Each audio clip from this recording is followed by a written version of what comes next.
Gang, when it comes to frequencies, you'd think it would be pretty easy, right? You pick a frequency, you send out signal, life is good.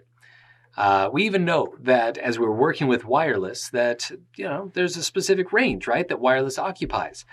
We see it right here. Wireless networks are there in the gigahertz range of that big broad spectrum, and right, we operate at like the 2.4 gigahertz or the 5 gigahertz. Those look about right. Yep, looks good. So yes and no. Why do we use those particular frequencies? Because those frequencies have been set aside. Who set them aside? All right, well, first you get the ITU, the International Telecommunications Union. And they came up with what are known as the ICM bands. The ICM bands were, here are the industrial, scientific, and medical bands that are available for your use. And they set aside two ranges. They set aside one that at the 2.4 gigahertz range, that's what we see here, 2.4 to 2.4835, 4835 gigahertz, so kind of a block there, with 11 channels allowed in the US, 13 in Europe, 14 in Japan. We'll see a little bit more about that in detail when we look at the 2.4 gigahertz band. But again, basically, you got that range. And then there's another block that was set at the 5.8.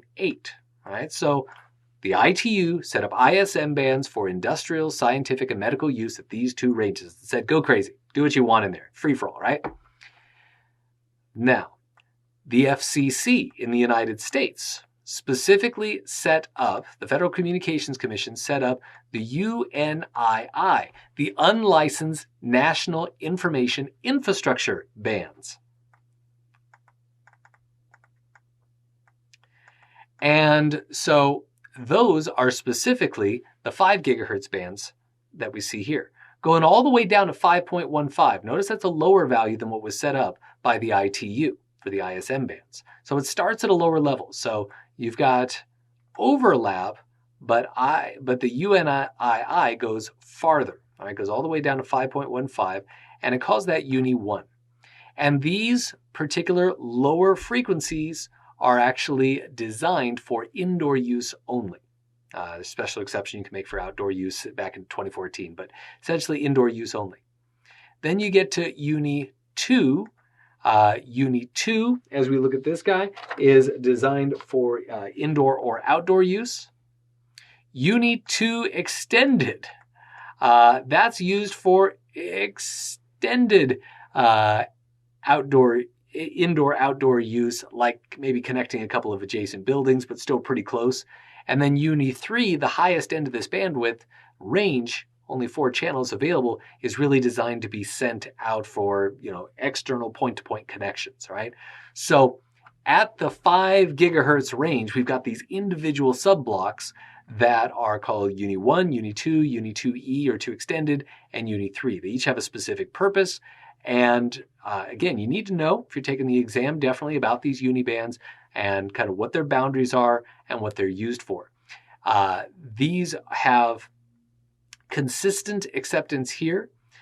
In Europe, where we have some other groups like the ETSI, that is responsible for managing some of their regulations, how they use that. They recognize those bands that have been set up, but they adopt them a little differently in terms of their purpose. Like, for example, for them, 2E is used for a mobile purpose only, not just for outdoor extended links.